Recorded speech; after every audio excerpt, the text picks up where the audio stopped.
Бага насны хүүхдийг өндрөөс унтахаас урьдчилан сэргийлээ.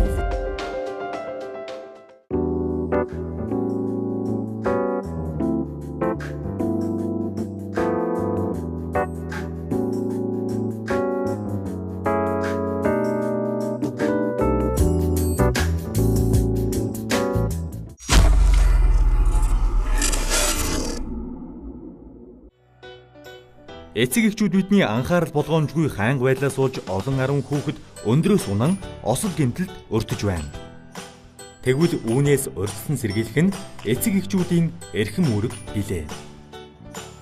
Бага насны хүүхдийг гэрт нь ганцаарнг нь орхихгүй байх. Хэрвээ зайлшгүй орхих үед асран харах хүнтэй үлдээх. Цонх салхивчаа байн хааж түгжиж байх. Цонхондоо хамгаалтын сарааж бэхэлгээ хийх. Хит намхан тавцантай цонхны дэргэд байлахгүй байх хэрэгтэй. Цонхныхоо нааталд хүүхэд амархан авирч гарч болох өөдөн орыг байрлуулахгүй байх хэрэгтэй. Цонхны бариулыг доош нь дарж онгойлохгүй байхаар хийлгэх хэрэгтэй. Салхивч нь бүтэн дэлгэгдэх биш, харин зөвхөн дээд хэсгээрээ хагас нээгддэг байхаар цонхыг сонгож ашиглах нь зөв арга юм.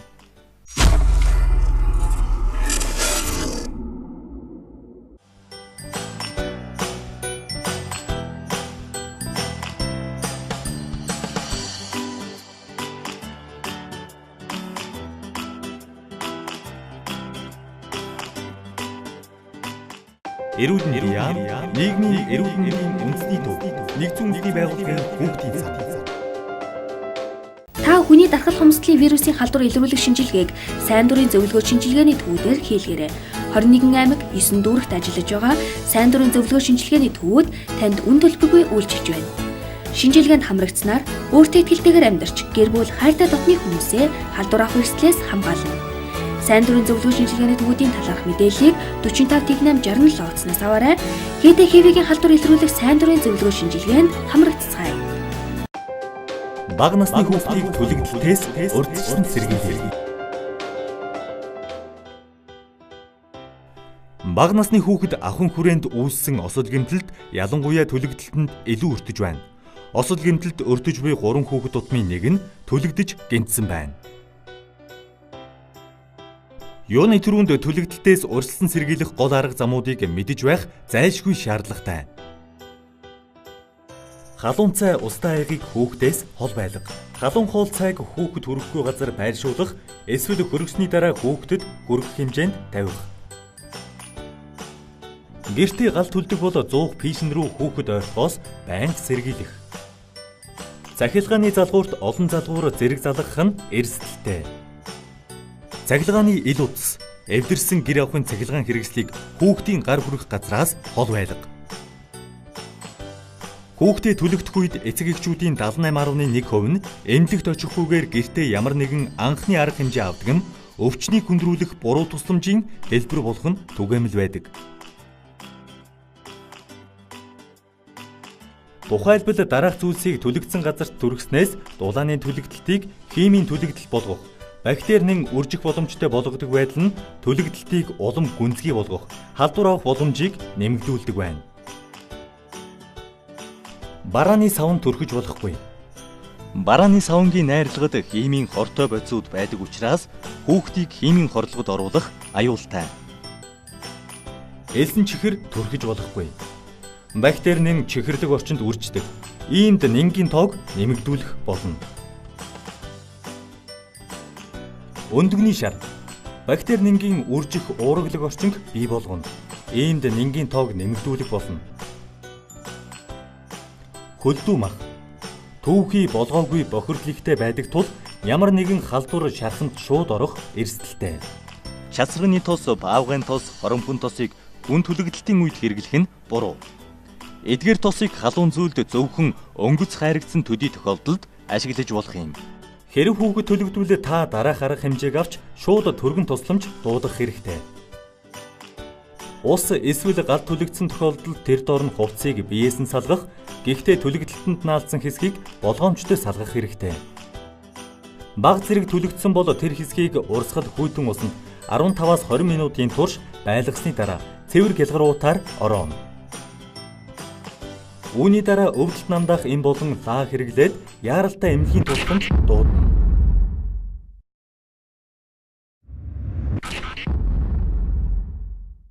Эрүүл мэндийн яам, нийгмийн эрүүл мэндийн үндэсний төв, нэгдсэн үндэсний байгууллагын хүүхдийн сан.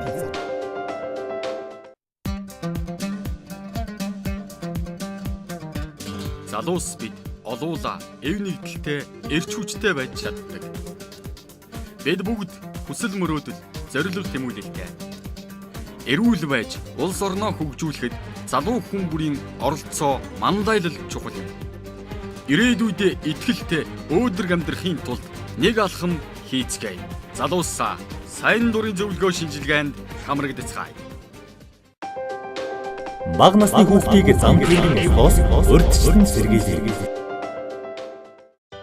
Замын хөдөлгөөний дүрмийг хүмүүс өдөр тутмын амьдралдаа мөрдөж хэвших ёстой ба энэ нь өөрсдийн аюулгүй байдлыг хангадаг гэдгийг хүмүүс тэр бүр ойлгож ухамсарладаггүй.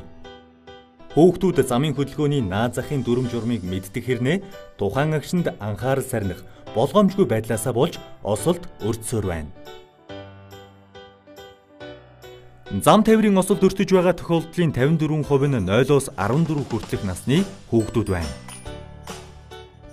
Бага насны хүүхэд зам тээврийн осолд өртдөг голлох шалтгаанууд. Зам дээр болон замын ойр тоглох. Замын хөдөлгөөний дүрм мэддэггүй, зарим мэддэг нэг нь болгоомжгүй байдлаас зөрчих. Харгалзах хөнгүүгээр замын хөдөлгөөнд анхааралгүй оролцох. Дүрмээ баримтлаагүй болон согтуу жолоочийн буруугаас. Ундаг дугуй болон дугуй тишүүрээр замын хөдөлгөөнд оролцох. Замын хөдөлгөөнд оролцох үед бага насны хүүхдийг гараас нь хөдөлж явах хэрэгтэй. Автобуснаас буугаад автобусны урдуур гарч болохгүй. Гэрлэн дөхөө байхгүй газар бол автобусны араар тойроод хөдөлгөөн чөлөөтэй болсон үед зам хөндлөн гарна.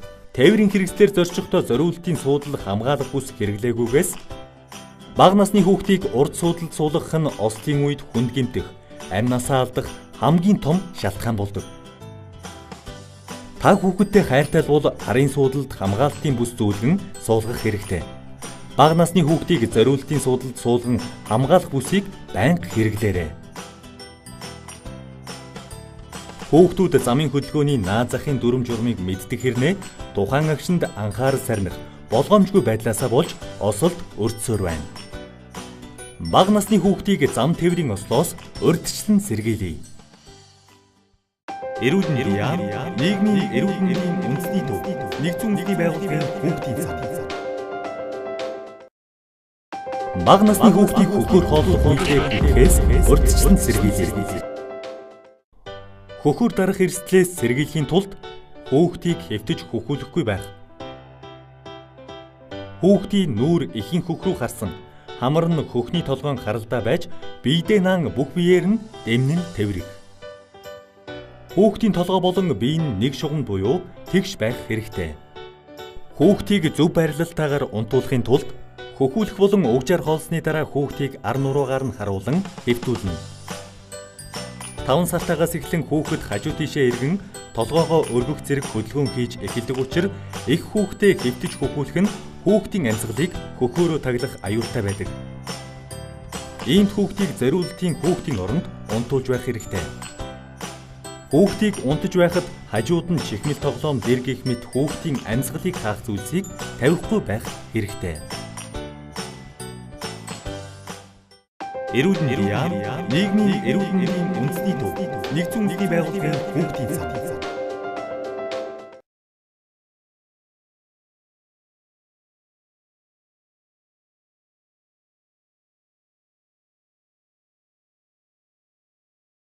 Та өөрийнхөө эрүүл мэндэд анхаарал тавих нь өөрт чинь болон ойр дотныхонд чинь юунаас ч илүү чухал гэдгийг санаарай. Хэрвээ танд 2-3 хоногоос дээш хугацаагаар ханиа алгах, цээжээр өвдөх, цустаа цэр гарах, шүн хөлөг, халуурах, шалтгаангүйгээр турах, ядрах, сүлдэх, хоолнд дургүй болох зэрэг шинж тэмдэг илэрвэл та цаг алдалгүйгээр харьяа дүүргийнхээ сүрьегийн эмчид хандан үн төлбөргүйгээр онцлогоо эмчилгээ хийлгээрэй.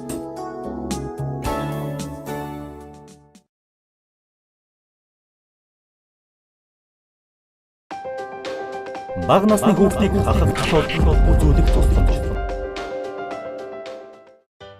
Бага насны хүүхэд хөдөлж мөлхөж явахдаа амаараа аливаа зүйлийг мэдрэн ам руугаа хийх хандлагатай байдгаас болж амьсгалын зам болон улаан хоолойд гадны биет орсноос хахах аюул байнга тохиолддог. Хүүхэд хахах эрсдэлтэй ахуйн зүйлс. Хүүхэд хахаж болох ахуйн зүйлсийг хол байлгах хэрэгтэй. Үүнд зоос, шилэн бөмбөлөг, үзэгний таг, товч, үсний болон бичгийн хавчаар, самар, баллуур, чихэр, капсултай юм, өнгийн харандаа гэх мэт. Хүүхдийг хоол идэх үед аманд багтах эрсдэлтэй тоглоом, хоёул чимэглийн зүйлийг хол байлга. За бага насны хүүхэд бол нэраа хүүхдийн амьсгалын дээд зам гадны үеэр бөглөрөх буюу хахах үед үзүүлэх анхны тусламжийн талаар та бүхэнд энгийн зөвлөгөө хүргье. За бага насны хүүхдүүд хахах буюу амьсгалын зам бөглөрөх маш олон шалтгаан байдаг. Энийн нэг нь хүүхдүүд тоглож байгаа тоглоом, за мотто чихэр, өвлөн чихэр гэх мэт гаддоор хэрэгэлдэг өөрсдөө тоглодог зүйлүүдэд амьсгалын замаа бөглөх мөн үүнтэй холбоотойгоор амьсгалын замын бөглөлөөр нас орох аюултай байдаг. Төргөн тусламж эртэл ямар анхны тусламжийг зөв дараалтаа үзүүлэх талаар энгийн зөвлөгөө хүргэх гэж байна. За хахах үед мэдээж амьсгалын замд аман дотор гадны биет харагдж байгаа үед манайхаа ихвчлэн чингүж авах уу гадны биетээ гаргах гэсэн оролдлого хийдэг. Энэ маань маш буруу тусламж байдаг. Ингэснээр үнэхээр гадны биетийг чингөөд авч чадахгүй бол яах вэ гэхээр ямар нэгэн байдлаар улам цааш нь түлхчихдэг. Авч чадахгүй тохиол. Гэхдээ ямар техниктэйгээр авдгийг гэхээр завжийн дагуулж оруулаад тэгээд буюу гогдох хөдөлгөөнөөр гадны биетийг авах оролдлого хийдэг. Хоёрдугаар энэ хэрвээ үр дүнгүй болсон тохиолдолд манайхан шууд очиод нуруунд дээр нь зөхиод авдаг. Инхээр ямар нэгэн байдлаар нөгөө хүүхд маань цочдог амьсгалын замд байгаа бүглээс маань бүр доор зам руугаа орох бүр цаашаа улмаар нөгөө гарах магадлал маань улам буурах эрсдэлтэй байдаг. Тэгэхээр яг ямар техникээр үзүүлэх ёстой юм бэ? Яг уулын зөв техник маань хоёр даалны хооронд сэрэн дээр 5 удаа дийсэж өгөх байдаг. Ингэхдээ гарын алганыхаа булчиндаг хэсгээр дээшээ чиглэлд сөргүүлж 5 удаа дийсдэг. Бүр бага насны нэраа хүүхэд байх юм бол толгойг хөдөлгөөнгөө бариад 45 градусын наалууд толгойг иймэрхүү байдлаар хөдөлгөөнгөө барьж иж 5 удаа дийсэлтийг хийдэг юм онцлогтой байдаг. Энэ хэрэг үр дүнгүй болох юм бол эрхээ урууг шонтон үсгээд эрхээ урууг шонтон үсгсэн гараараа авилгаагаас доош 2 хуруужаад ходоод орчин барьж нөгөө гараараа түгжиж бариад бугуун кейстээр арагшаа дээшээ хөдөлгөж өгдөг. Энийг хөвлийг бүслүүртэн шахах гаргадаг. За хахах үед амьсгалын зам бөглөрөх буюу амьсгалын дээд зам бөглөрөх үед үзүүлэх хоёр тусламж байна ерөөдөө энэ гэж ойлгож болно. Амьсгалын дээд зам бөглөрөх буюу амьсгалын замын бөглөрлөөр тухайн осолдогч буюу хүүхдийн маань амьсгал зүрх зогссон тохиолдолд энэ байрлалаас эсрэг гар дээрээ эргүүлж тавиулаад цээжний гаднаас их шахалтыг хийх боломжтой байдаг. Ингэснээр яах вэ гэхээр төргөн тусламж эртэл зүрх зогсноос хойш тархинд тэжээл очихгүй ерөнхийдөө 6 минут орчим тисдэг. Тэгвэл төргөн тусламж эртэл нөгөө тархийг өвчүүлэхгүй зүрхийн механикаар ажилуулах тусламжийг зөв үзүүлэх боломжтой болдог. Эрүүл мэндийн яам, нийгмийн эрүүл мэндийн үндэсний төв, нэгдсэн үндэсний байгууллагын хүүхдийн цав.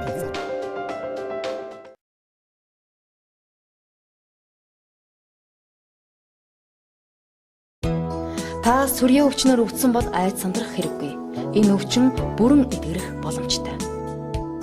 Та сүрээгийн эсрэг эмийг өдөр бүр эмнэлгийн ажилтны хяналтан дор 6-аас 8 сарын турш тасралтгүй уух хэрэгтэй. Хэрвээ та эмчилгээгээ дундаас нь тасалвал өвчин архагшиж таныг үхэлд хүргэх аюултайгаас гадна ойр дотныхондоо сүрээгийн эмэнд дасал болон архагшсан нянг халдварлуулах аюултай.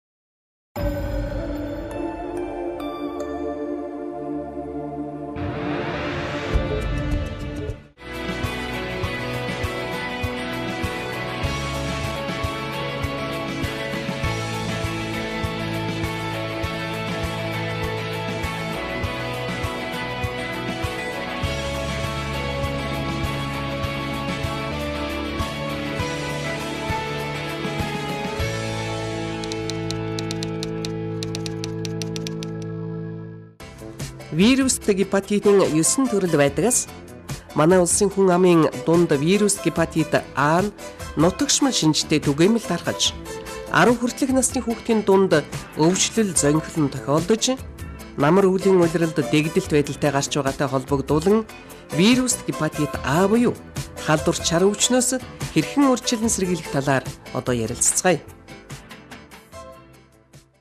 За вирус гепатит А-гийн нууц үе бол 15-аас 50 хоног, дунджаар 35 хоног байдаг. Өвчтөе хүнээс ойр орчинд байгаа эрүүл хүнд вирус гепатит А-гийн вирусээр бохирлогдсон ус, хөрс, хүнс, эд юмс бохир гараар дамжин халдвар дамжин дарахдаг. Шар өвчнөөс урьдчилан сэргийлэхийн тулд бид юу хийх ёстой вэ? Хүүхдийн байгууллага хүүхдийг хүлээж авахдаа өглөө бүр эцэг эхээс нь биеийн байдлыг асуух, хүүхдийг хооллохын өмнө бие зассны дараа гарын угаалгах, хүүхдэд түүхий ус уулгахгүй байх, аяга тавг, халбаг сэрийг тогтмол буцалгаж шаарж жигнэж хэрэглэх, гал тогоо бие засах газарт зориулалт өгөхий угаалга, халдваргүйтгэлийн бодисыг тогтмол хэрэглэж хэвших. Гар угаагуур, бие засах суултуурын тоог нэмэгдүүлж, хэвийн ажиллагааг хангах. Хоол хүнсний зүйлийг зөв хадгалж бүрэн боловсруулах. Бүх хөрөөнд чихтэй цэвэрлэгийг хийж, хүүхдийн тоглоомыг 2% соодын уусмал болон угаагч бодистой халуун усаар угааж цэвэрлэж хэвших. Хүүхдийн байгууллагууд халдваргүйтгэлийн бодисын зохих нөөцтэй байж, багш ажилчдад халдваргүйтгэлийн бодисыг найруулах, хадгалах, зөв хэрэглэх талаар сургасан байх. Хоол идэхийн өмнө бие зассны дараа гараа тогтмол угаах. Хоёрт нь бол усыг буцалгаж хэрэглэх. Усыг ариун цэврийн баталгаатай зэгээс авч хэрэглэх. Хүнсний бүтээгдэхүүнийг зөв хадгалах. Гутал хувцас гэр орондоо орж ирээд бүрэн сольж гэрийн шааха зэргийг хэрэглэх. Аяг тавга сайтар угааж хэрэглэх. Хүн болгон болж өгвөл өөр ингэсэн аяг тавг мэт хоолны хэрэглэлүүдтэй байх. Жорлон муу усны нөхөйг зохих шаардлагын дагуу барих. Тогтмол халдваргүйжүүлж явах. Эдгээрээс гадна халдвар төвчин судлалын үндэсний төвд халдвар чараас сэргийлэх сайн дурын дархлаажуулалтыг хийдэг бөгөөд та энэ вакциныг хийлгэснээр бүтэн жилийн турш халдварт шар буюу вирус гепатитаас хамгаалагдах болно. Халдвар чараас сэргийлж болно.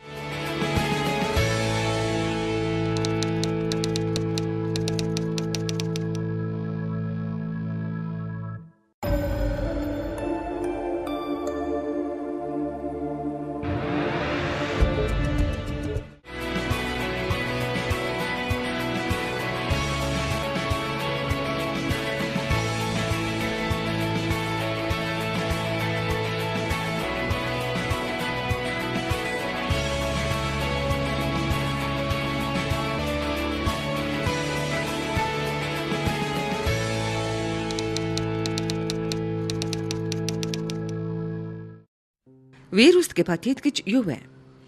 Өнөө үед элгийг сонгомлоор гэмтээдэг эмнэл зүй илэрлэн төстөж гэлээ бүтц бусад шин чанараараа өөр хоорондоо эрс ялгаатай 9 төрлийн вирус тодорхойлогдоод байгаагаас хамгийн элбэг тохиолддог нь А, Б, С, Д, Е вирусын халдвар юм. Эдгээрээс А болон Е вирус нь ходоод гидсний замаар дамжин халдварладаг, өвдсний дараа архагшилт үүсгдэггүй. Харин Б, С, Д вирусууд нь цус цусан бүтээгдэхүүн болон биеийн бусад шингэнээр дамжин халдварладаг байна. Манай улс БЦ вирус гепатитын тархалт өндөртэй орны тоонд ордог бөгөөд нийт хүн амын 10-аас 17% Б вирусын, 10-аас 30% нь С вирусын архаг тэгж болохыг судалгаагаар тогтоожээ. Халдварын өвчлөлийн бүтэц дотор элэгний хавдар байнга нэгдүгээрт орж үүний үндсэн шалтгаан нь Б болон С вирусын халдвар болохыг судлаачид тогтоолоо. Манай улс 1991 оноос хойш шинээр төрсэн хүүхэд бүрийг Б вирусын гепатитын эсрэг вакцинаар дархлаажуулан улмаар өвчлөл дархлаажуулалтын өмнөх үетэй харьцуулахад 3.4 дахин бурсан үзүүлэлттэй байгаач 1990 оноос өмнө төрсэн хүн ам ялангуяа цус цусан бүтээгдэхүүнтэй харьцан ажилладаг эмнэлгийн ажилчдын дунд өвчлөл өндөр байдаг. С вирус гепатитаас сэргийлэх вакцин хараахан гараагүй байгаа. Илэрх эмнэлэг зүйн шинж тэмдэг. Арьс, салс шарлах, бие сулрах, ном болох, хоолн дургу болох, дотор муухайрах бөөлжих, хэвлэгээр өвдөх зэрэг. Халдвар хэрхэн дамжих вэ? Халдвартай цус цусан бүтээгдэхүүн хэрэглэх, халдвартай хүнтэй хамгаалалтгүй бэлгийн харьцаанд орох, халдвартай ихээс хүүхэд төрөх үед бохирдсон зүү тариур эмнэлгийн багаж хэрэгслийг хэрэглэх, хатгалтанд өртөх, сахлын хутаг, сой зэрэг хувийн хэрэгслийг дамжуулан хэрэглэх, бохирлогдсон гоо сайхны багаж хэрэгслээр. хэн халдварт өртөх эрсдэлтэй вэ? Эмч эмнэлгийн ажилтнууд, халдвартай ихэс төрж байгаа нэраа, олон бэлгийн хавьдагчтай хүмүүс, судсаар эм тариа хэрэглэдэг хүмүүс, халдвартай хүнтэй амьдарч байгаа хүмүүс, цус цусан бүтээгдэхүүн юулуулдаг хүмүүс, чихээ цоолуулах, шивээс сэлгдэг хүмүүс. Халдвараас хэрхэн сэргийлэх вэ? Эрсдэлтэй бүлгийн хүн амыг Б вирус гепатитис эсрэг вакцинаар дархлаажуулах, үүнд эмч эмнэлгийн ажилтнууд, ангаах сувилахын чиглэлээр сурч байгаа оюутнууд, судсаар эм тариа хэрэглэдэг хүмүүс, бэлгийн олон хавьдагчтай хүмүүс, цус сэлбүүлдэг диализ хийлгдэг өвчтнүүд. Жирэмсэн эхчүүдэд вирус илрүүлэх шинжилгээ хийж Б вирус гепатитийн халдвартай ихэс төрж байгаа нэрийг төрснөөс хойш 24 цагийн дотор дархлаажуулах. Шинжилгээ хийгдсэн баталгаатай цус цусан бүтээгдэхүүн хэрэглэх, эмнэлгийн багаж хэрэгслийг сайтар ариутгаж хэрэглэх, аль болох нэг удаагийн багаж хэрэгсэл хэрэглэх, бэлгийн тогтмол хавьдагчтай байх, хамгаалалттай бэлгийн харьцаанд орох, шаардлагагүй тариа, хатгалтаас зайлсхийх, сойз сахлын хутга зэрэг ховын эзүүсийг дамжуулж хэрэглэхгүй байх, шивээс сэлгэхээс зайлсхийх. Хэрэв танд халдварын с ิจ гтэй шинж тэмдэг илэрвэл эмчит хандан шаардлагатай бол вирус илрүүлэх шинжилгээг хийлгээрэй. Халдварыг эрт илрүүлэх тусмаа эмчилгээний үр дүн нь илүү байна.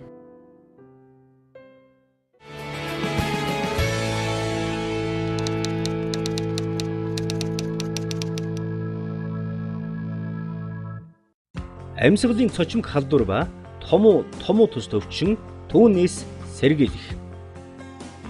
Томуу өвчин гэж юу вэ? Халуур ханиал хамраас шингэн ус гоожих, хоолой өвдөх зэрэг шир тэмдэг илэрхээс гадна толгоо өвдөх, дотор мухаарах, бөөлжих зэрэг ерөнхий орлогын шинжээр илэрдэг бүлэг халдвар төвчнийг амьсгалын замын чочмог халдвар төвчин гинэ. Томуу тус өвчний үүсгэгч юу вэ? Томуу тус өвчин буюу амьсгалын замын цочмог халдвар төвчнийг үүсгэж байгаа анх дахь шалтгааны 95% орчим хувь нь вирус байдаг. Үүнд томоогийн вирус, иж томоогийн вирус, риновирус, риовирус гэх мэтчлэн 200 гаруй төрлийн вирус багтдаг. Халдвар яаж дамждаг вэ? Томуу тус өвчин буюу амьсгалын замын цочмог халдвар төвчин нь ханиа, найтах, ярих үед агаар дурслын замаар дамжин халдварлахаас гадна бохир гар, аяг халбаг, хүүхдийн тоглоом зэрэгээр ахуйн замаар дамжин халдварладаг. Түгээмэл илэрдэг шинж тэмдэг.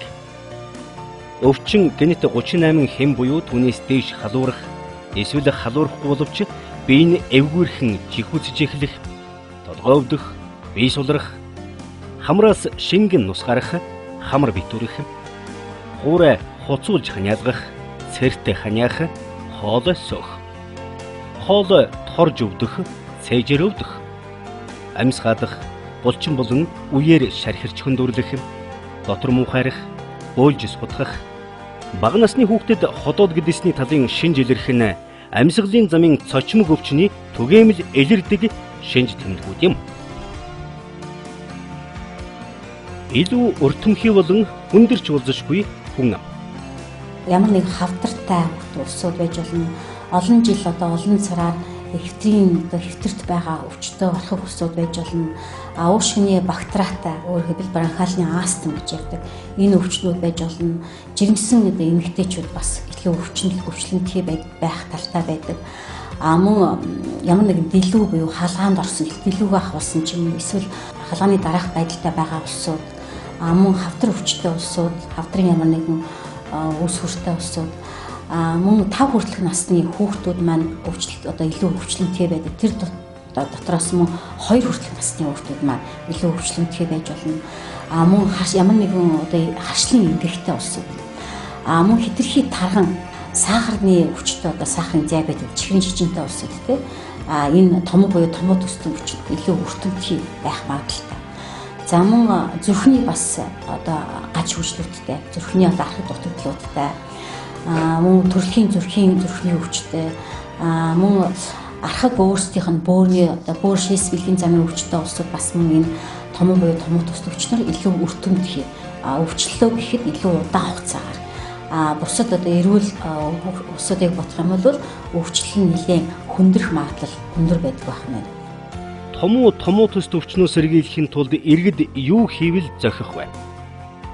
Хангалттай унтаж амрах, идэвхтэй хөдөлгөөнтэй байх, стрессийг зохицуулах, шингэн хангалттай уух, эрүүл, аюулгүй, шаардлага хангасан хоол хүнс хэрэглэх. Гараа байнга савандж угаах, спиртийн суйртай гар ариутгагч хэрэглэж занших, ханиаж найтахта ам хамраа дарах, эсвэл тохойгоороо хаах буюу хүнгүй тал руугаа хандах, шүлэс, нус, цэрэн ил хаяхгүй байх. Гэр сууц, анги, ажлын байр, орчныг тогтмол агааржуулж дулаан байлгах, нойтон цэвэрлэгээ тогтмол хийх, халдваргүйжүүлэх бодис хэрэгжилж занших, хүүхдийг товлолын дархлаажуулалтанд бүрэн хамруулах, улирлын томоогийн вакцинд хамрагдах, өвчлөл хүндрэх эрсдэлтэй архаг хууч өвчин харшил зэргийг эмчилүүлэх, тамхи, арх, мансууруулах, дархлаа дарангуулах эм бодис хэрэглэхгүй байх. Хэрвээ томоо төс төвчний шинж тэмдэглэл ирвэл эрүүл мэндийн төвдөө өрх, сумын эмнэлэгт мэдэгдэж эмч дуудаж үзүүлэх. Томоо төс төвчний улмаас гэрээр эмчилүүлэх үедээ дээрх зөвлөгөөг үргэлжлүүлэн мөрдөх нь томоо төс төвчнөөс өөрийгөө болон гэр бүл үр хүүхдээ хамгаалах боломжтой. Гэрээр эмчлэх ерөнхий зарчим. Өвчний явц хүндрэл эрсдэл байгаа эсхийг сайтар үнсний дараа эмнэлэгт хэвтэх заалтгүй тохиолдлыг гэрээр эмчлэх гэнэ. Томоо төс төвчний хүндрэлээ сэргийлж халуун бууртал 2-5 хоног хэвтрийн дэглэм сахих юм. Өвчтөн маск зүүж салфетыг тусдаа альчуур хэрэглэх юм. Халуун бууруулахад парацетмолыг тохирох тунгаар уух юм. Хоолойг бүлээн ариутгалын уусмал эсвэл буцалсан усаар зайлах юм. Хордлого тайлахад шингэн сайн уулгахын зэрэгцээ хөлөр өгөх, цэгэн элдэг хийх. Сүба ургамлын гаралтай хоолыг зөнхлөн хэрэглэх юм. Сонгон сармистай уураар хамар хоолойг утгах зэргээр гэрээр эмчилгээ хийх хэрэгтэй. Арчуулзашгүй хүндрэлүүдээс сэргийлэх арга. Энэ өвчнөр өвдсөн улсууд маань вирусын шалтгаантай уушгины хатгалгаанууд үүсч болно. Мөн нянгийн вирусын гарал нь гаралтай өвчнүүд амтс 2 төгчөөр бас нянгийн гаралтай хавсраад нянгийн гаралтай өвчнүүдийг бас өрсөлдөж болно. Өөрөөр хэлбэл хоолоо мэдээлэх, чихний архаг өрсөлдүүд, эдээд менингит, эсвэл уушгины эдээд өрсөлдүүд, эсвэл бөөрийн замын талын өвчнүүд, мөн зүрхний талын бас эмгэгүүдийг зүрхэнд бол ямар нэгэн өнгөлцөг хайсанд усгарах ч юм уу, мөн урд нь бас өвчлө архаг өвчнөр өвдөжсэн улсууд маань 2 төгчөөр нөгөө өвчнүүдэнд сэтрэх иймэрхүү өөрчлөлтүүд өгдөг. За нэг ялангуяа 5 хүртэлх насны хүүхдүүд бол бас энэ өвчлөл нь вирусын халдварууд нь ямар вирусээс үүсгэж байна гэдгээсээ болоод бүглэрш шинжүүд гарч ирдэг. Өөрөөр хэлбэл уушгины архаг өвчтөй улсууд гэдэгт маань хүүхдүүд бас ордог. Мөн архаг тамхи татдаг улсууд бас мөн ажлынхаа онцлогоос болоод тоосон цартаа ажиллаж байгаа улсууд маань илүү хүртэмтгий, тэр нь илүү их 2 төгчөөр уушгины өвслөд үүсгэх ийм магадлалууд байдаг. За мөн урд нь бас үе мөчний өвчнөр өвдөжсэн улсуудын маань өвчлөн сэтрэх, үе мөчөөр нь өвдөх, хавдах, мөн чихрийн шинжтэй улсууд маань тэр өвчний даамжрах, цуснаа сахар хэмжээ нэгсэх, мөн архаг хоолоо гиз хотоодны өвчтөй улсууд маань бас зарим нэг талаараа бас гизний янз янзын шинж тэмдгүүд нь гарах иймэрхүү өслөлт үүсгэж болно. За бага насны хүүхдүүд маань илүү бөглөр шиг шинжүүд их ажигладаг. За бөглөрөөд хүүхэд нь амьсгалаа төвчдөг, амьсгалын төвтөд илэрдэг. Мөн халуурснасаа болоод хүүхдүүд татдаг. Татгаар нь их төрхийх халуурснасаа болоод таталт өгөөд мэдрэл хордлогын шинжүүд нь бас давмгаалж гарах тийм шинжүүд ажиглагддаг байна. Томоо төс төвчний талаар мэдээлэл авах боломжууд. www.flu.cgmn www.ncct.gov.cgmn www.moh.cgmn www.erulmend.info.cgmn www.WHO.cg-int зэрэг сайтуудаас та бүхэн томоо төс төвчний талаарх мэдээллийг авах боломжтой. Томоо төс төвчний үед хаашаа хандах вэ? Та томоо төс төвчин туссан тохиолдолд сум, өрхийн эмзэг, багийн эмчтэйгээ холбоо барих юм. Та халдвар төвчний зовлох 100, аймаг хотын түргэн тусламж 103, эрдэс сэрэмжлүүлэх хариу арга хэмжээний тандалтын 45 53 88 дугааруудад залгаж зөвлөгөө авч болно.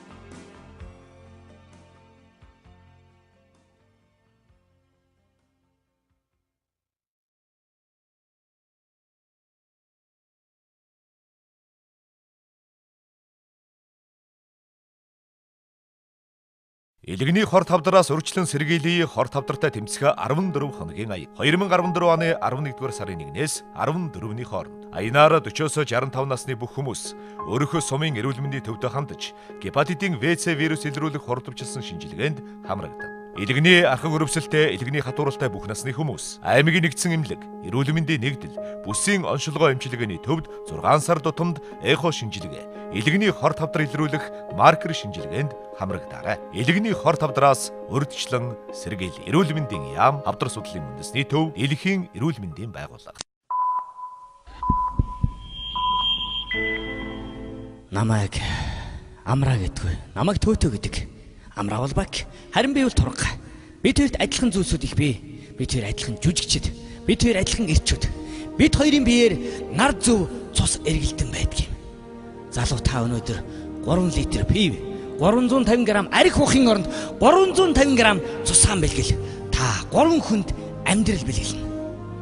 Та өнөөдөр дусал цусны үнцнийг мэдхүү. Тэгвэл төрхийн өндөрлөөс болж цус алдсан бүсгүйн хүүгэн амдуулах хүслээс асуу. Юу түлэгснээ мэдэхгүй ойлгох хүүхдийн дуунаас бас асуу. Хор тавдартай ээжигийн амьдрах үгүй дэнслэн суугаа залуугийн нулимслаас бас асуу. Хүмүүсээ амьдтаан бие биеэ хайрлаа. Аливаа сайхан бүхнээ устдаас бүх хармал бие биендээ амьдрал бэлгэлээ. Эмнэлгийн орон дээр цус хүлээн хэвдэх хэн нэгэнд маргааш өглөөний мандахын улаан нарыг харах боломжийг олгоё. Өнөөдөр Монгол улсын ерөнхийлөгч цусаан бэлгэлж 3 хүнд амьдрал бэлгэлсэн юм. Би ч бас цусаан бэлгэлнэ. Харин та амьдрал бэлгэлээ 350.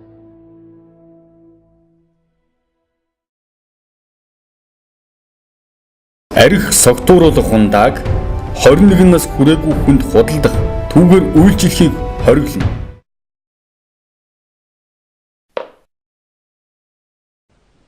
Минийхөө. Минийхөө. Яасан бэ аваа? Минийхөө гараад аавда ганц шиг арх аваад мэдв. Үгүй аваа. Манай илгээдээ юм харалтаар. За.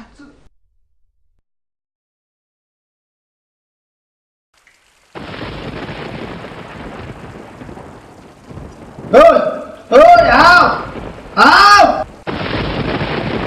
Үнтэй ганц шилэн өгчдөггүй. Хурд яваад надад нэг шилэм аваад.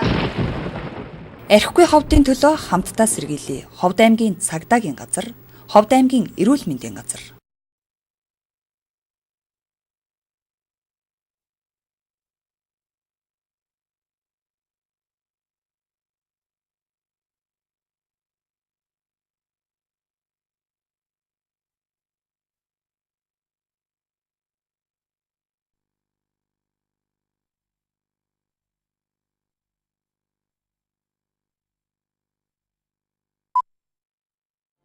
Үнэн дөнгөж гутлаан өмсч байхад худал дэлхийн талыг аль хэдийн тойрсон байдаг.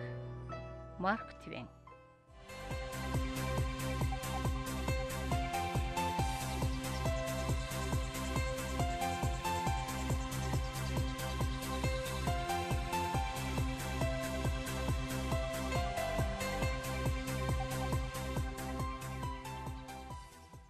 (19-р зуун болон 20-р зууныг дамнан өрнсөн вакцинжуулалтын кампанит ажлын үр дүнд Дэлхийн эрүүл мэндийн байгууллага 1979 онд жилдээ 2 сая хүний амийг авдаг байсан цагаан цэцэг буюу бодоо өвчин дэлхийд даяар устгасан анхны өвчин хэмээн зарлаж байжээ. Энэ бол 1796 онд Эдвард Женнер анхлан санаачилж олон үеийн эрдэмтэн судлаачдын сайжруулсан цагаан цэцгийн эсрэг дархлаажуулалтын гавьяа. вакцины тусламжтай халдвар төвчөнтэй тэмцсэн хүн төрөлхтний 10,000 гаруй жилийн тэмцлийг дуусгасан агуу ялалтуудын нэг юм. Маурис Хилманы бүтээсэн улаан бурхны эсрэг вакцин жил бүр 1 сая нас баралтаас сэргийлж байна. Вакцинжуулалтаас өмнөх үед улаан бурхан нь вирусын гаралтай менингит үүсгэх замаар үхэл төрөгдөг аюул төвчин байлаа.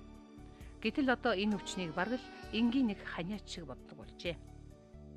Энэ бол олон зуун сая хүний амийг авч удсан халдвар төвчний эсрэг хүн төрлөختөн гартаан вакцин барьж хийсэн их тэмцлийн үр дүн. Энэ мэтчлэн бүр мөсөн устсан, эрс буурсан халдвар төвчний тухай өгүүлэх маш олон тоо баримтвал дархлаажуулалтын тухай жинхэнэ үнэн юм. 2000-аад онд энэ түрүүчийн 1000 жил дуусахад интернетээр одоо хүн төрлөختөн өмнөх 1000 жилд хамгийн сайн юу олж мэдвэ гэдгийг тогтооход анагаах ухаанаас ерөөсөн хоёрхан зүйл орж ирсэн. Энэ нь бол одоо антибиотик, энэ вакцин хоёр. Тийм учраас бол энэ бол асар том бүтээл.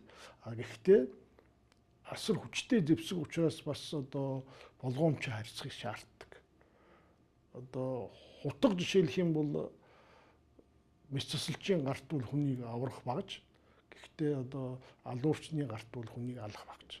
Тэрнтэй адилхан вакцин бол бас л тэрнтэй адилхан маш хүчтэй зэвсэг учраас их болгоомжтой харилцах ёстой. Вакциныг бол тэр өвчнийг үүсгэж нянгаас л гаргаж авна.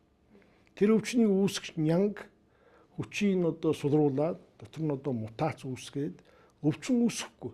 Тэгтээ үржээд тэгээд нөгөө антител бий болгочих, эсэргүүцэх ерөндөг бий болгочих.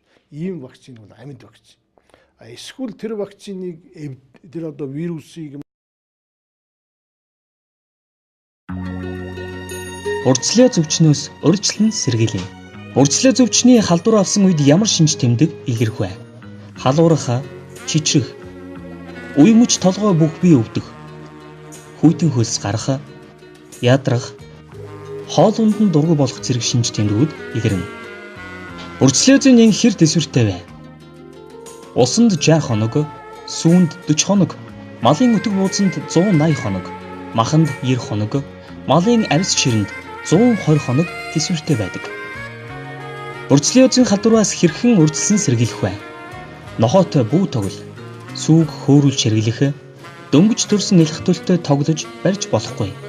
Махыг заавал бүрэн болгож хэрэглэх, малын зулбдас хаг ихсийг тусгай дэгээр авч нөхөнд хийж болох. Өтөг бууз, хашаа хороо цэвэрлэхдээ амны хаалт, бээлийн өмсөж хэвших. Ажлын дараа хамгаалах хувцас хэрэглээ заавал угааж ариутгын бодисоор тогтмол ариутгаж сурах. Малаа бруцеллозын эсрэг вакцины хамруулснаар малчин өөрөө эрүүл байх, мөн эрүүл хүнс хэрэглэх боломж бүрдэнэ.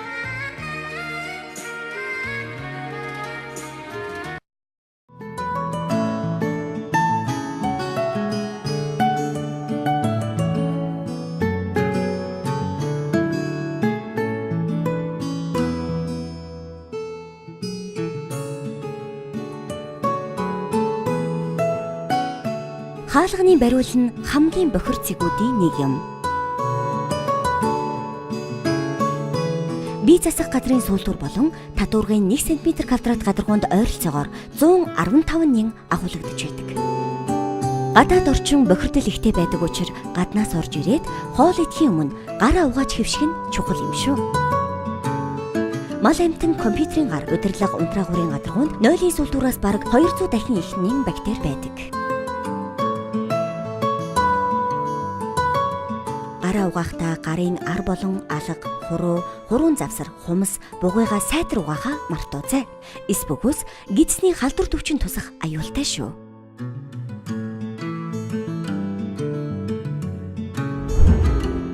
Цэвэр гар эрүүл амьдрал. Инхри үрсэн хатгалгаа суулгалтаас хамгаалъя. Та хүүхдийн 6 сар хүртэл эхийн сүгээр дагнан хооллож 6 сартаагаас нэмэгдэл хоолнд оруулаарай.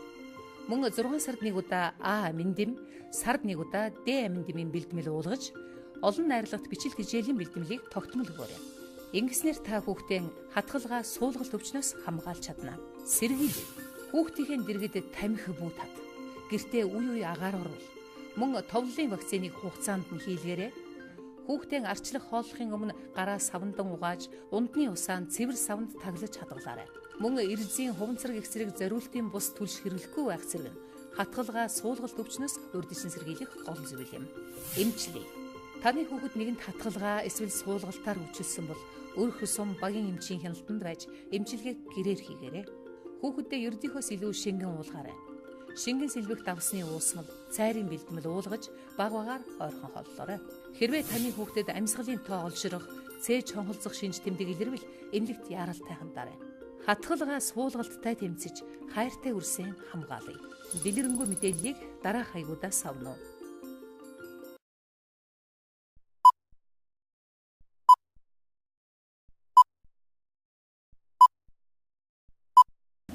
Хавдар судлалын үндэсний төв үзүүлж байна.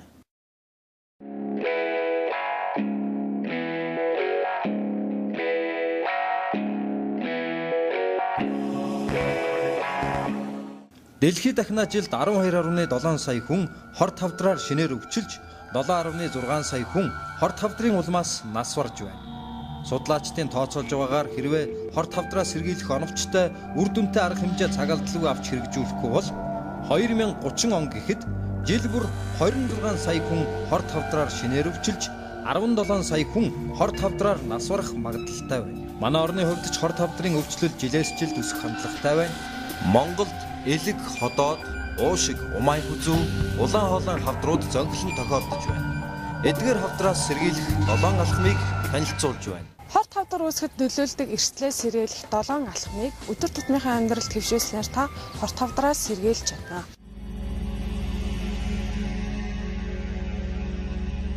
Уушигны хорт хавдрын 90% нь тамхинаас шалтгаалan үүсдэг бөгөөд тамхин дагуулгадах 4000 гаруй төрлийн химийн бодисоос 50 гаруй нь хүний биед хорт хавдар үүсгдэг байна. Хавдар судлалын үндэсний төвийн их хэмж одоо та бүхэнд тамхины хор хөнөөлийн талаар мэдээлэл хүргэнэ.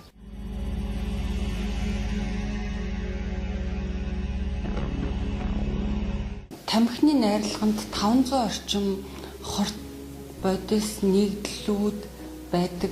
Ингээд тамхи татах үед тамхины урд хэсэгт маш их халуун үүсдэг. 600-аас 800 хэмийн халуун үүсч тэр 500 орчим төрлийн хорт бодисууд нь уралд орж 4000 төрлийн хорт бодис нэгдлүүд үүсдэг байх нэ. Эдгээр нь ерөөсөө л хорт хавдар үүсгэхэд нөлөөлдөг. Тамхинаас татгалзах эсвэл тамхи татхаас сэргийлэх нь таны өөрийн эрүүл мэндийн төлөө хийж байгаа хамгийн чухал шийдвэр юм.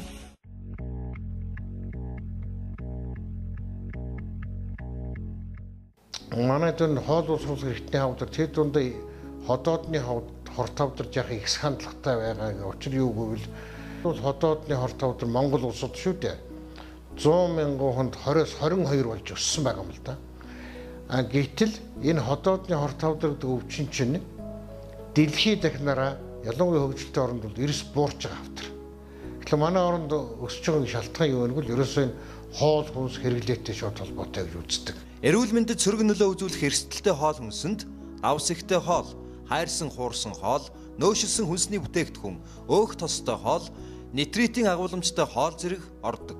Эдгээр хүнсийг өдөр бүр хэрэглэхээс аль болох татгалзаж, харин түүний оронд өдөрт 400 граммаас доошгүй шин жимс ногоог хүнсэндээ хэрэглэх нь хорт хавдрын эрсдлийг бууруулахад эергээр нөлөөлнө.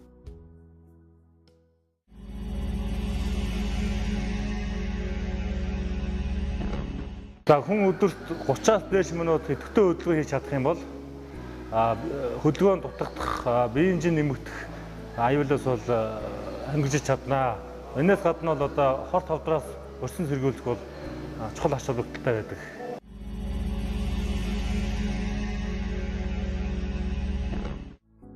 Нарны хитягаан туяаны нөлөөгөөр арсны хорт хавдар үүсэх нь далайн эрэг, дулаан орны хүн амын дунд түгээмэл. Тэгвэл Монгол орны хувьд нарны хитягаан туяаны оргил цаг нь 10 цагаас орой 16 цагийн хооронд байдаг. Тэгвэл энэ хит халах үед арьсаа хамгаалах, зөөлөн нэмгэн хувцастай явах буюу нарны халахвч хэрэглэх нь таныг арьсны хорт хавдраас хамгаалах арга юм.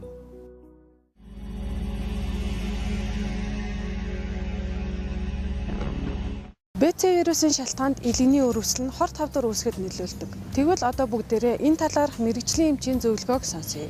Та хүүхдэд төрмөгц 24-48 цагийн дотор илэгний бие вирусын дархлаажуулалтанд хамруулаарай.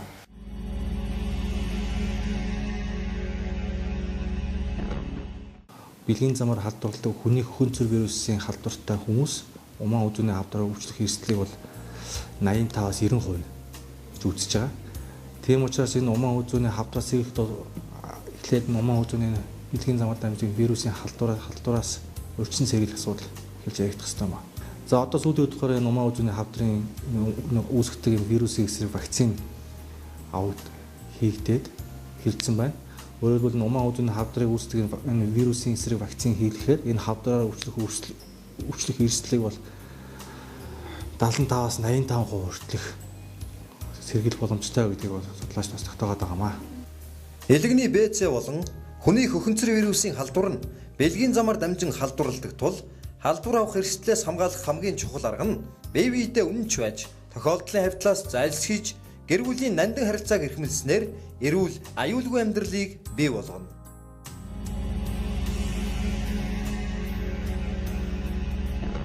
Эрүүл мэндийн урьдчилан сэргийлэх үзлэг шинжилгээ хийлгэж байх нь хорт хавдрыг эрт илрүүлэх болон түүнийг амжилттай амжлах боломжийг нэмэгдүүлэх болно. Илэгний БЦ вирусын халдвартай 40-с дээш насны эрэгтэй эмэгтэй хүмүүс 6 сар тутамд илэгний эхо шинжилгээ болон цуснд хавдрын маркер илрүүлэх шинжилгээ хийлгэж байх шаардлагатай. 40-с дээш насны эрэгтэй эмэгтэй хүмүүс улаан хоолой хотоодны хорт хавдраас урьдчилан сэргийлэх шинжилгээг жилд 1 удаа буюу тоцоогч бодистой улаан хоолой хотоодны эмнэлгийн шинжилгээ, улаан хоолой хотоод дондох шинжилгээг хийлгэж авах хэрэгтэй байна. Бүдүүн шулуун гидсний хорт хавдраас урьдчилан сэргийлэхийн тулд 50-с дээш насны эрэгтэй эмэгтэй хүмүүс жилд 1 удаа өтгөн цус илрүүлэх шинжилгээ, давхар тоцоогч бодистой эрдэнэгийн зураг, бүдүүн шулуун гидсний дурангийн шинжилгээ хийлгэж авах хэрэгтэй. Харин эмэгтэйчүүдийн хувьд 30-аас дээш насны эмэгтэйчүүд умаа хүзүүний хорт хавдраас сэргийлэхийн тулд 3 жил тутамд 1 удаа умаа хүзүүний эдийн шинжилгээг хийлгэж авах хэрэгтэй. Хөхний хорт хавдраас урьдчилан сэргийлэхийн тулд 30-аас дээш насны эмэгтэйчүүд маань сар тутам хөхөө өөрөө шинжиж хэрвээ түүнд ямар нэгэн эмгэг өөрчлөлт илэрсэн бол эрсдэл бүлгийн эмэгтэйчүүд маань хөхний зураг авахулах шаардлагатай байна. Ингээд бид та бүхэнд хорт хавдар үүсгдэг эрсдлээс сэргийлэх энгийн 7 алхмыг танилцуулж дууслаа. Энэ талаарх дэлгэрэнгүй мэдээллийг хавдар судлалын үндэсний төвийн доор гарах вебсайт болон 45.1-43 дугаарын утсанд холбогдож аваарай.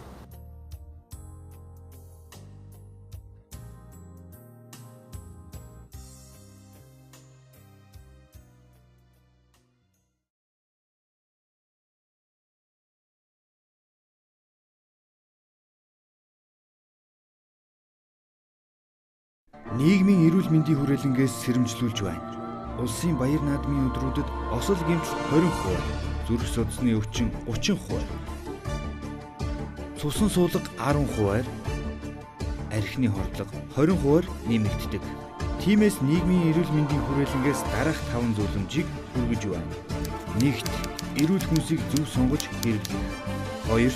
Замын хөдөлгөөнд анхаарал болгоомжтой оролцох. 3. Арх согтууруулах хундаа хэтгүүлэн хэрэглэхгүй байх. 4. Голын усан живх аяглаас сэргийлэх. 5. Наршихаас сэргийлж малгай шүхэр хэрэглэхийг зөвлөж байна.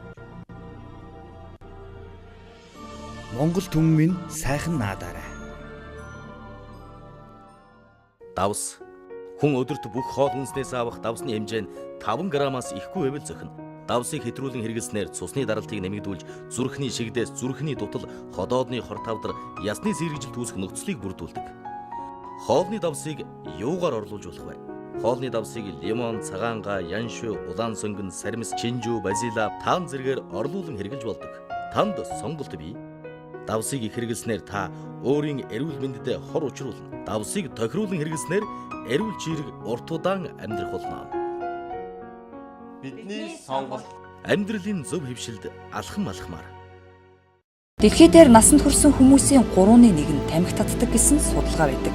Нэг ширхэг тамхинд 15-аас 20 мг никотин буюу 600 ширхэг хорт бодис агуулгаддаг байна.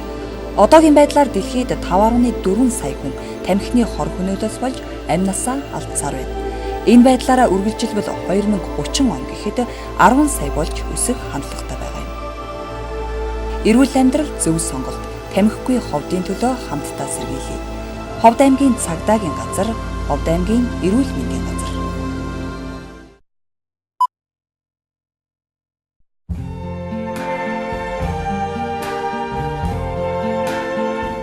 Бид хүмүүний орчлонд амьдрах хувьд зүйтэй төрсөн.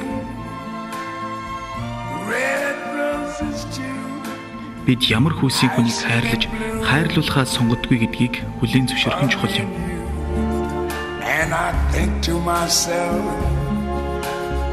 Хүмүүсээ бие биенээ харилцан хүндэтгэж амьдарцгаая. Хамтдаа сэргийлье.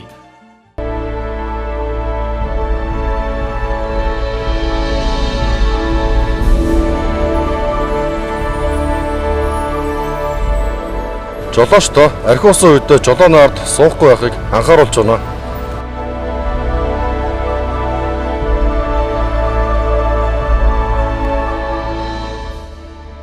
Архигүй ховдын төлөө хамтдаа сэргийлье. Ховд аймгийн цагдаагийн газар, Ховд аймгийн эрүүл мэндийн газар.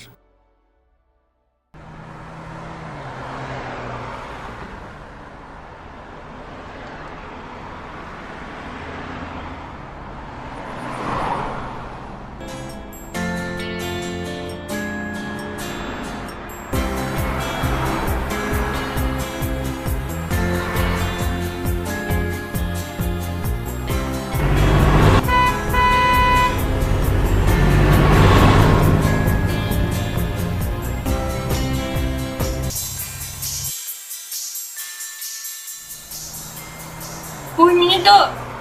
Ногоон гэрэл асгаар цагаан гарцаар гараарай. Ааха.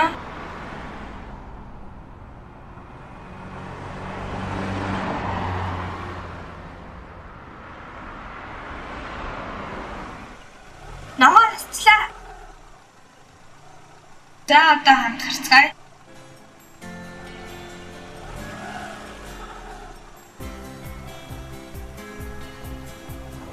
Сануулсан баярлаа. Үүнээс хойш дандаа санаж байх хэрэгтэй. Ногоон гэрэл асгаар цагаан шугамар зам хөдлөн гарч байгаарай. За. Бас машин замаар гарахдаа хөгжим сонсч болохгүй.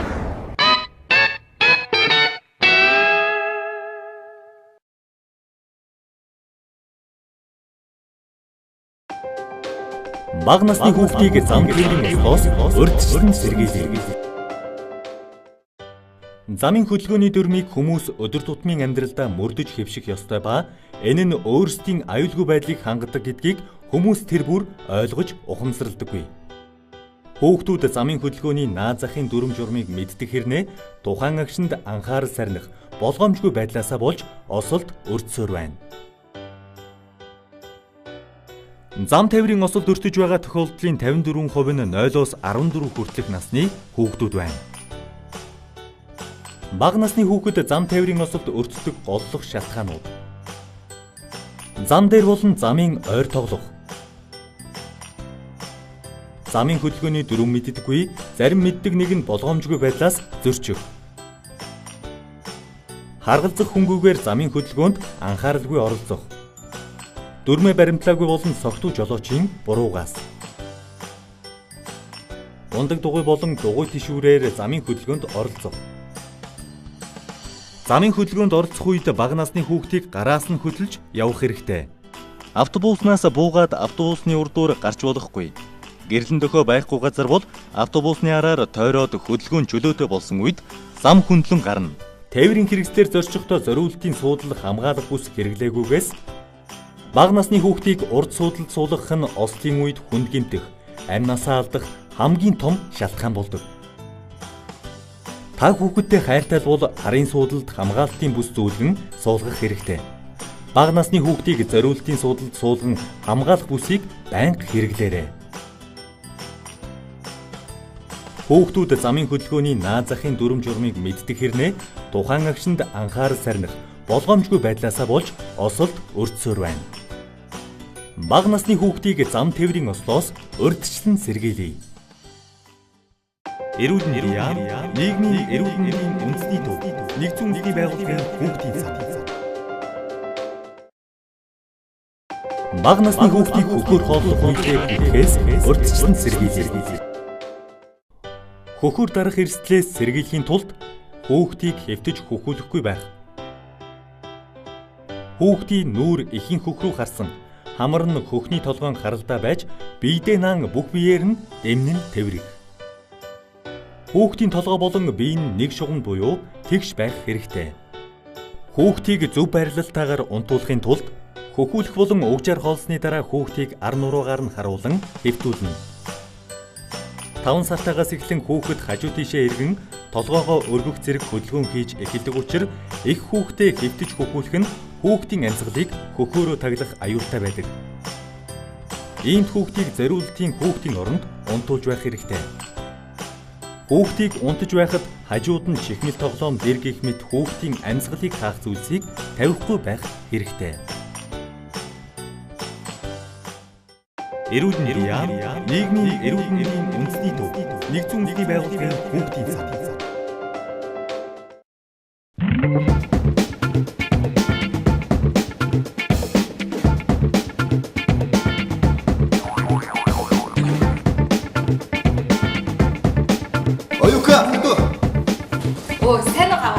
Сайн уу ахын дөө? Сайн. За, авдаг шүлэл ах уу? Йоо, ах нь авдаг авъя. Манайх ч нэрээ тань шиг байнга үйлчлүүлэгч олонтой газар юм аа нэрээ. Үгүй, ах нь танаа шиг чинь 5 жил идэж байгаа байж тээ. Өө, тийм үү? Тийм. За, дүүн тэгвэл хоолыг аваад ирээ заяа.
Тавын 5 жилийн чи юу сүртэй?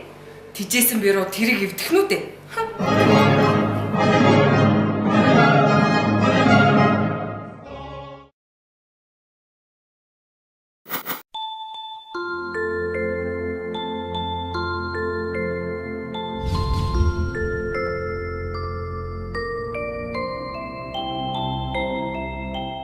Хүүхдүүдээ галзуу өвчин гэж ямар өвчин байдгийг та нар мэдэх үү? Би та нарт баяр хүүгийн үлгэрийг ярьж өгье. Та нарын үлгэрийг үзээд галзуу гэдэг ямар өвчин бэ?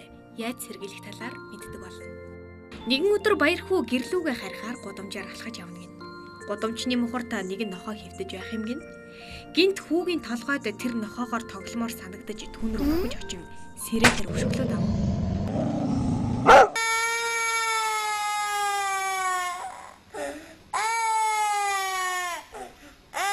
Ногоон хазуулсан. Хүү минь хурдан эмнэлэг орцгоё.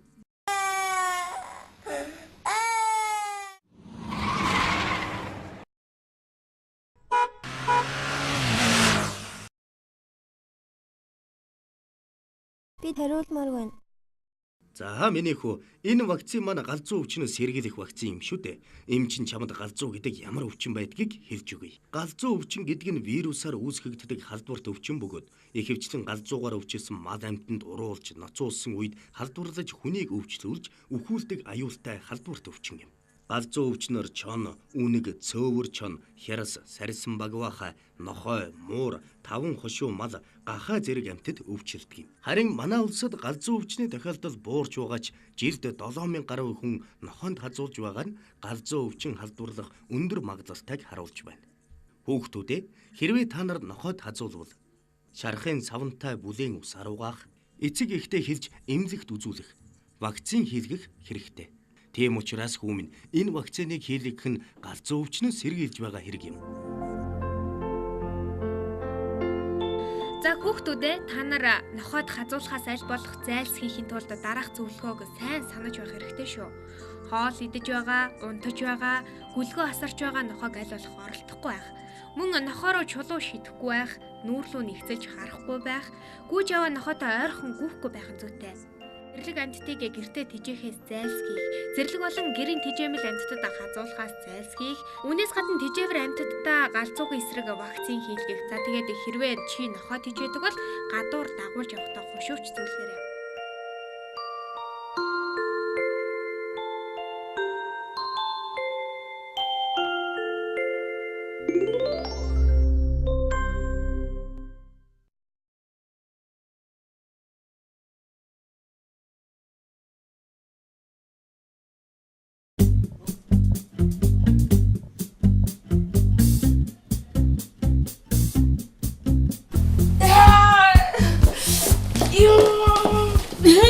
Яасан бэ? Яасан. Эцэг яачаад байгаа юм чи? Наадах болтоо. Яачаад байгаа хүүхд вэ? Миний ингээд зүгтээ миний хартаа. Аюу миний хөө. Халуурчгүй биш. Халуунгүй байна да миний хөө. За яасан бэ? Миний гээд зүгтээ. Яасан бэ? Юу идчихсэн бэ? Юу идчихсэн? Гүй би над лаадтай юм чи үзсэн шүү дээ энийг. Юу? Чи яах гэж энэс идэж байгаа юм бэ? Гүй эн чинь бидэнд биш өөр хүмүүс зориулагдсан гэж би чамд хэлээд байсан биз дээ. Өөр хүмүүс идэд болоод тахад би яагаад идэж болдгүй юм? Гүй эн чинь хугацаанд хэдэрчихсэн эд байхгүй юу да? Хугацаанд хэдэрчихсэн. Гүй ямар. Тэгээд ч бид нар энийг чинь зардаг байхгүй юу? Яанаа. Гүй ямар сандад ингээд он сарын засгад үйлээ үзээ сууж байх үү те? Одоо яах вэ? Одоо эмч дуудах уу? Ямар хачиг хөвдөж.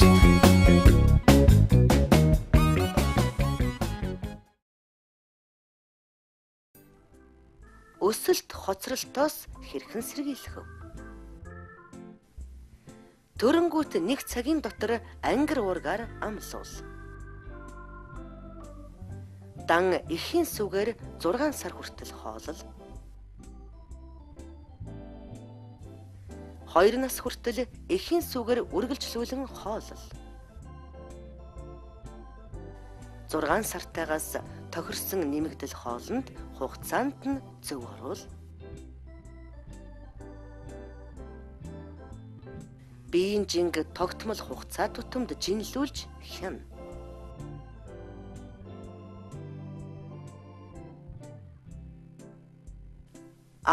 Д амин дэм төмрийн бэлтгэл болон олон найрлагт бичил тэжээлийг эмчийн зааврын дагуу хэрэгэл.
Одоо зуны амралт тэгэхээр хаашаа явж амрах гэж байна? Би лав хөдөө явж эмээ өвөд очиж хань ямаа хариулнаа. Би нэр тусланд амрах гэж байгаа шүү дээ. Би хөдөө явж гүдээлхэн түн. Манай ахын тустай газарт гүдээлзэн их ургадаг. Бас намар болохоор самар их ургадаг юм байхгүй юу? Хүүхдүүдээ та нар хөдөө явахдаа болгоомжтой байгаарай. Хажигт хадуулвал өвчин тусдаг гэж нийгэмд телевизээр ярьж илээ. Болгоомжтой байгаарай за.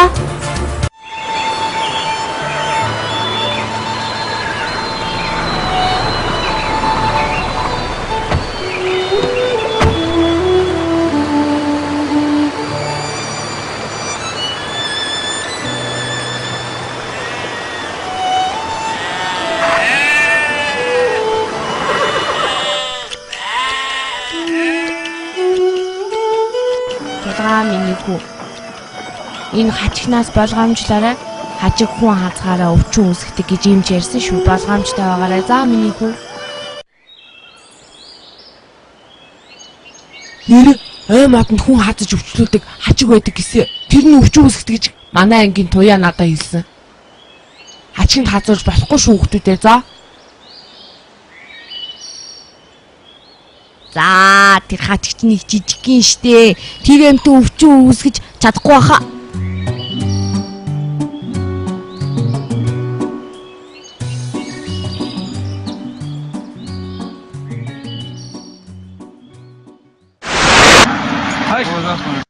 Ижи, миний чихний ард амтан байна. Та аваад өгөөч. Миний хүү. Гүзээлгэнд явахдаа хачигт хазуулаад шигтчихсэн байна штэ. Одоо хоёлаа эмнэлэг явхаас эмчд очиж үзүүлье. Саяхан нэг эмч телевизээр ярьж байсан. Хачигт хазуулахаар хүн өвчлөлдгөө гэж. Та энэ хүүгийн ээж нөө. Хүү хачигт хазуулсан байна. Хачигт хазуулсны улмаас хүнд халдвар дамждаг. Иймд дараах зөвлөмжийг сайтар дагаж мөрдөөрэй.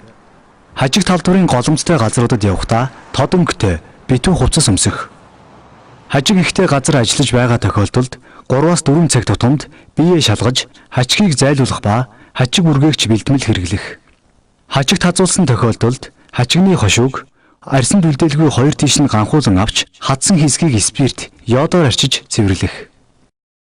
Хачигт энцефалит өвчнөөс сэргийлэх вакцин хийлгэж байх. Вакциныг 3 удаа давтан тариулсны дараа өвчнөөс хамгаалдаг гэдгийг анхаарах. Хачигт хазуулсан тохиолдолд өндөр халуурах, толгой, үе мөч хүчтэй өвдөх, ууц нуруугаар шархирч өвдөх, дотор муу харих, бөөлжих, тууралт гарах зэрэг шинж тэмдэг илэрвэл яаралтай эмнэлэгт хандаарай. Хөөе, хаашаа дэлгүүрч гой мачид идэх үү? Тэгэл дажаа мөнгө байгаа мó. Яаж өглөө мөнгө өгсөн? За явъя. Сайн уу? Хаби модон чихэр зайрмаг бас чипс авдах уу? Болно. Зөндөө.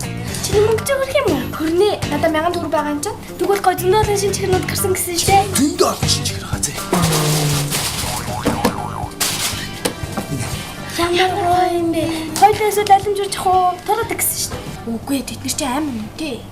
Яхаа чихэр гоё. За тэгвэл гоё юмудаа л авъя дөө. Хамаа. Баярлалаа. Баярлалаа.